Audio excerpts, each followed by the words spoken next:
This is the Northstars Show, episode number 3. We got the hat trick, and the jacket's back. We've got a great show lined up for you this week. We've got Connor Faulkner and Jeremy Dutawich on 1 minute. 2 guys on 1 minute, first time around for that. We've got Minor Hockey Moment with Brady Krentz. It's a family affair on this one. And we talked to Aaron Vallence, one of the coaches from the staff. It's the Northstars Show. Here we go.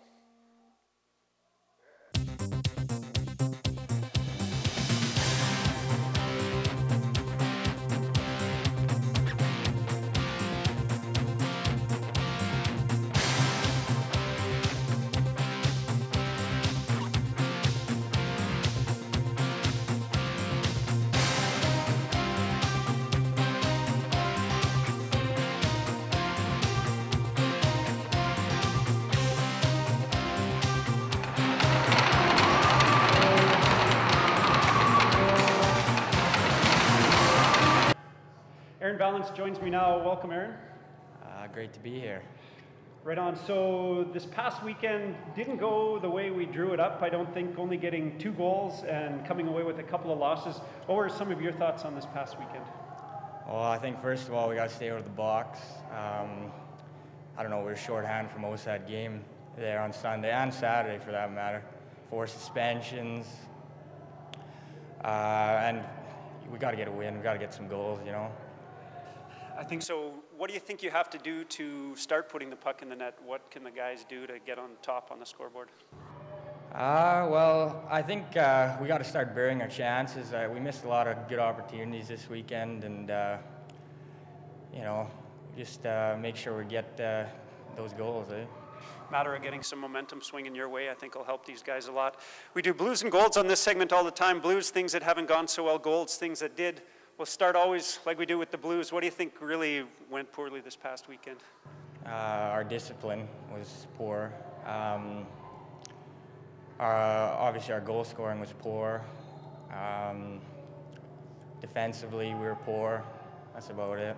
That's where it kind of went.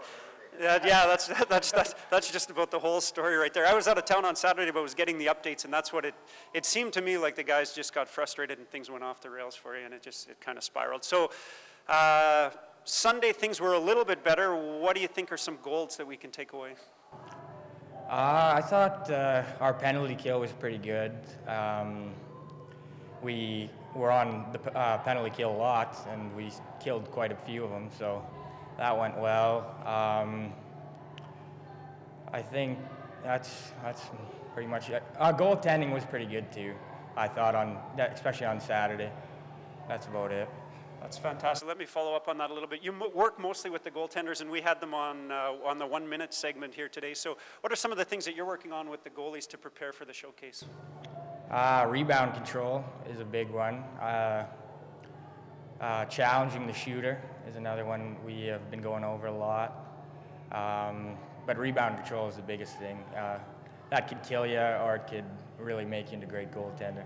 Save the day, absolutely. And I know the defensive core, there's some young guys and maybe not as strong as the coaches would like, so the more the goaltenders can help out that D-core, the better. And so they'll be looking for some help on the back end. Right on. Well, best of luck this weekend with the guys. Aaron Vallence, thanks a lot. Yeah, no problem. You're watching the Northstars Show on Shaw TV. Welcome to Minor Hockey Moment, a chance for us to highlight some of the players, coaches, and teams in the minor hockey system in and around Thompson. Today our guest is a young fellow who had a once-in-a-lifetime experience when he got invited to go to camp with Sidney Crosby this summer. With me is Brady Krentz. It's a family affair here on Minor Hockey Moment. How are you doing, Brady? Good. So, this summer you had a chance to go and spend some time with Sidney Crosby. How did you hear about that? Well, my mom saw it on the internet, and then I told her I wanted to apply, and then you wrote a resume of why you wanted to go, and then filled out where you were from and how old you were. Off you went. So what were some of the things that you put in there to convince Sidney to invite you out to his camp?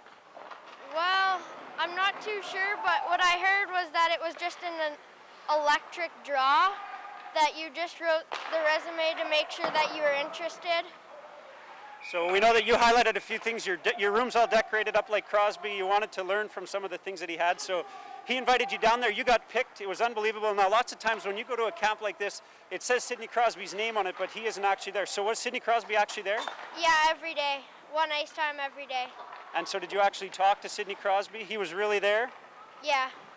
And what were some of the things that you talked about? Did you ask him any questions? Not really, but in one drill when I was supposed to go, he told me not to go, and then he messed up and was just standing there smiling when it was my turn to go. So even Sidney Crosby makes a mistake or two, I guess. What were some of the favorite drills or things that you did at the camp that make it stood out for you? We did a tight turn drill with keeping the puck on your backhand, so it was pretty hard to keep it on your backhand the whole time. Cool, and did you have any advice for Sidney Crosby? Did you give him any tips, or does he look like he really knows what he's doing? Yeah, I think he knows what he's doing. He's got a handle on it. So it wasn't just Sidney Crosby that was there, I don't think. Were there some other NHLers there too? Yeah, well, Crosby's sister was there, and Nathan McKinnon was there. So pretty neat, and Crosby's coach from Pee Wee, and I think his dad was around too, right? Yeah, his dad was there during the signing, and his coach was there every day. Pretty sweet. Now, were you the furthest kid away? Because you went to Cole Harbour, where Sidney Crosby's from. That's quite a ways from Thompson. Were you the furthest kid away? No, I don't think so. Like, there's people from Georgia, Atlanta, Tokyo, and there's 3 kids from Tokyo, so probably not the furthest away. So not quite the furthest away. Were there any other kids from around here? Yeah, there's one from Winnipeg. That's neat. And you got to hang out with him. Was it a guy? Yeah, it was a guy, but he wasn't in my group. And some girls at the camp too? Yeah, there was a lot of girls there. So you got interviewed for a little interview on CTV, and there was a YouTube video that got made about this. There was lots of cameras around, and it feels like all the time. How did that feel? Well, it was pretty good trying to get on TV, so. Kind of scary, kind of make you feel nervous to see all the people and cameras around, or were you okay with it? Yeah, I was okay with it, but like there wasn't too many people there because everything was guarded off, and you had to have passes to get in. Wow. So Sidney Crosby's probably followed around by cameras like that all his life. How do you think that feels? It'd be weird, and like in that video, as you mentioned, there'd be cameras in the car with them. Like that would be weird, driving somewhere with cameras in your car. It would definitely be something to get used to. You guys turned that into a bit of a vacation with your family as well. What were some of the other things you did out there in Nova Scotia? We went to the beach. We saw Alex, who's also from Thompson. We saw some busker festivals and just toured around places. Pretty interesting place to go. Alex Burton was your coach last year, so it's pretty neat to be with Sidney Crosby, with his coaches, and with your coach out in Nova Scotia. Just as we wrap things up, what do you think your favorite part of the whole camp, or the favorite part of that experience is? What are you going to remember for the rest of your life? For the camp, it would be signing and seeing his gold medal and Stanley Cup ring. Cool. And for like just the trip in total, yeah, probably the hockey school with Nathan McKinnon and Crosby there too. Skating with your idol, Sidney Crosby, is a pretty hard thing to turn around. A once-in-a-lifetime experience. Brady Krentz, thanks for joining me on Minor Hockey Moment. Sidney Crosby Hockey School, 2015.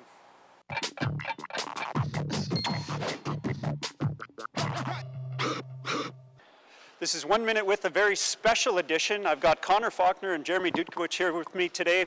Fellas, the weekend maybe not what you were planning on, didn't end the way we banked on, but what are some of your thoughts on the game?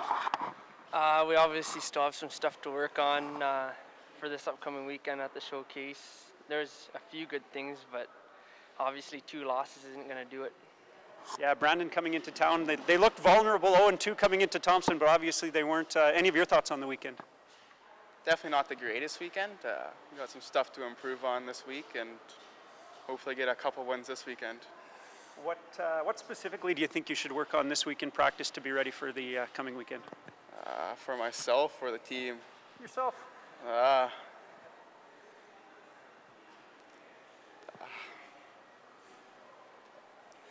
Hard work? Just have a good week at practice, and I like it. You? Got a lot of laughs over here. What are you going to work on this week? Making sure I come out and challenge, cut down the angles, make sure the rebounds are coming into me and not going out or back in front. Things have been going well in the goaltending category, although you guys didn't exactly shut them out this weekend. But keep working hard. Things will go your way. Let's do 1 minute with, like I said, a special edition. We've usually only got one guest today.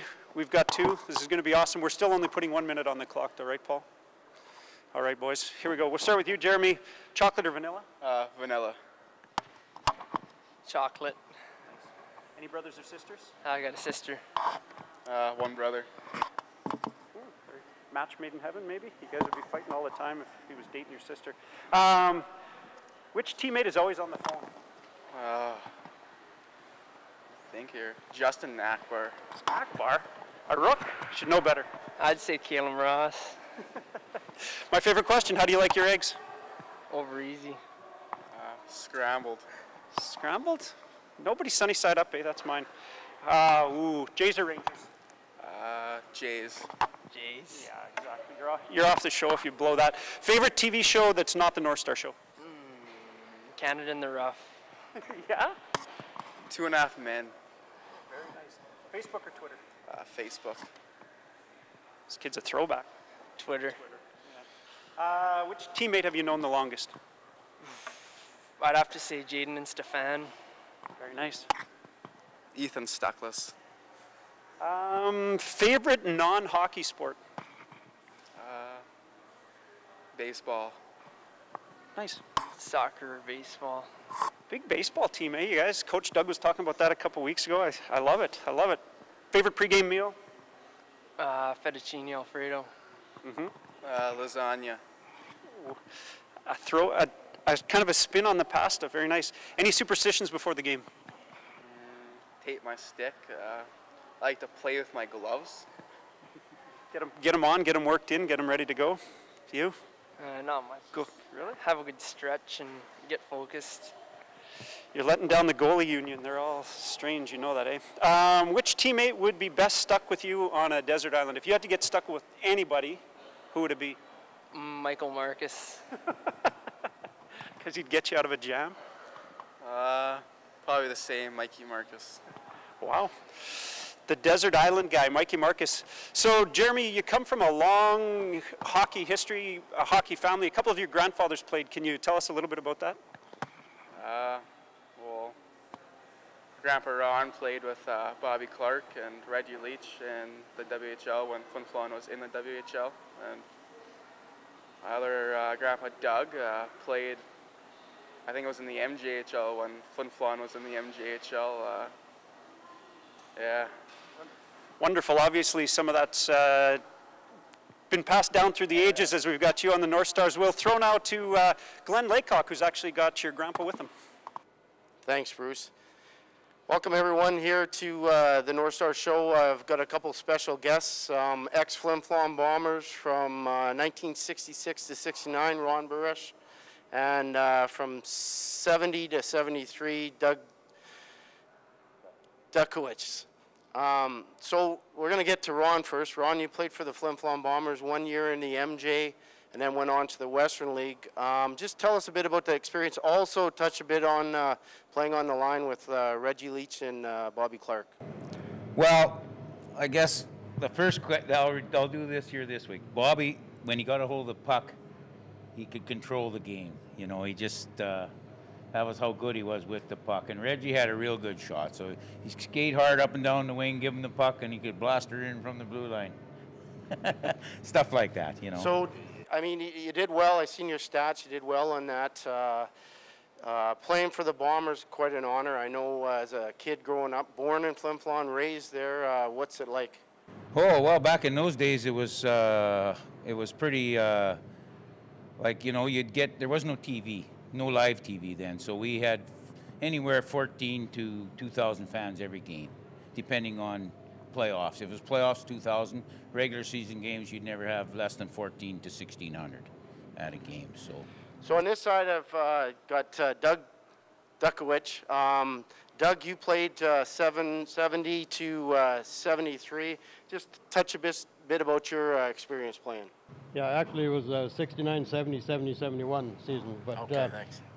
The experience, I guess, was playing for Paddy Gunnell. I mean, he played for Paddy Gunnell. There was nothing later on. It was nose down. It was pretty tough hockey. And And back in those days, they had the overage players, so they come back. You had 5 20-year-olds that could come back, so it was pretty tough hockey. And I guess the biggest experience my first year I played, and the league was looking for money, so we played Winnipeg, and instead of best of 7, we played the best of 9, and we won 5-4, and that was.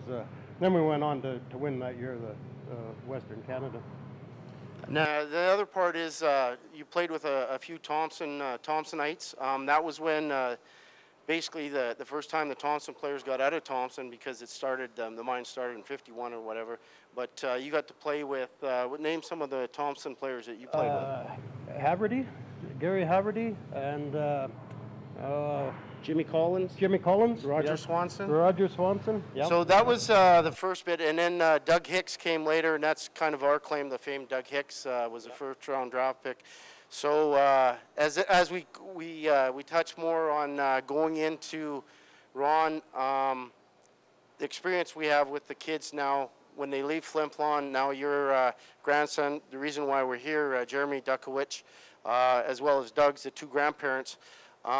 Their experience, he leaves home at 15 to come to Thompson to play hockey. So just talk a bit about that. Well, he should be used to it, because actually he left home at 14. He played for Yellowhead Chiefs last year, and you guys got to get me a Thompson Norman hat here, because I got a Chief hat on there. We will get you a hat. Get one before. Should have got it before the interview, but anyway, I'm a Norman Northstar fan now, not a Yellowhead Chief, although I'm wearing the hat. So, Yep. So yeah, it's I don't know. He seems to be handling it pretty well. I talked to him. He's very happy here. So everything's working out good, and you know, he played good in his first game, and he doesn't have to start tonight. I don't think he's starting. They're going to use the older guy, but that's fine. Tomorrow he might get a shot. You were on the first road trip, so just tell the people what you've seen. They struggled because they haven't played, you know, so they were outshot the first game 57 to 26 or 27. Jeremy played the next day. They were outshot 65 to 12. But you know, we had lots of chances in that first game. It was 8-0 for Winnipeg Thrashers, which they're choosing that team out of 200,000 people. You know, so I thought that we could have easily scored a few goals, and you never know how that might have motivated. I thought they could have had 4. It could have been an 8-4 game. The other game, the 9-3 for Jeremy, where they were outshot 65 to 12. There was times there too, you know, but maybe, you know, but they apparently in the third game they lost in overtime or whatever. So they're coming. Okay. Give them a chance, you know. Okay, thanks. So Doug, you also have the other grandson playing on the Bantam team. Yeah, so talk a bit. Tanner will probably be a North Star maybe next year or the year after. Hopefully next year. Just talk a bit about his experience now moving on to that Bantam team. Well, he's one of the older ones, and he's got the size to play hockey, and he's improved a lot. His skating's improved a lot. He's moving the puck, and but they've got a pretty young team there, and they're struggling right now. But they don't get the opportunity to practice. You know, maybe once a week, and that's it. And they're all traveling, but they'll come. It's a great experience for them. It's a great experience, and hopefully he's with his brother next year. Yeah. Okay, the last question, I guess, is for both of you. When you guys get together for Christmas and that, which was the better grandfather as a hockey player? Okay, well, thanks a lot, guys, for the interview. Two different eras. Two different eras. Well, what's that? And then we're gonna get to the picture of Ron playing on the line with Reggie and Bobby Clark. What year was that one taken? This one taken 1966. And that was a championship team? No, we never won until 68, 69. Okay. We were the Western Hockey League champions, as well as Doug was in 69, 70. And we challenged the Montreal Junior Canadians, but they wouldn't play us. They had everything to lose, nothing to gain. Gilbert Perreault played for them, but Clark played for us, and you know, Jimmy Skinner was head scout for Detroit at the time. He said we would have beat them in 6 games, but they wouldn't take that chance. I didn't blame them. Okay, guys, thanks a lot for the interview, and everyone, when you see these 2 ex-Bombers around the rink, say hi to them. Thanks a lot. All right, I can go. I'm right. Hi, I'm Justin Akbar. I'm number 15 for Northern Northstars, position left wing, hometown Cross Lake, Manitoba. Elementary school is Otter Nelson River. Favorite player, Milan Lucic. Oh, that concludes the hat trick, folks. It's episode 3 of the Northstars Show. I'm your host, Bruce Krentz. Thanks for watching this week. I want to thank Brady Krentz. We kept it a family affair here on Minor Hockey Moment, talking about the greatest summer vacation ever. When he gets to school and they say, what did you do on your summer vacation? Nobody's going to top that. Sidney Crosby Hockey School. Thanks also to Aaron Vallence and Connor Faulkner and Jeremy Dutawich for 1 minute with them. We'll see you next week, folks, on the Northstars Show.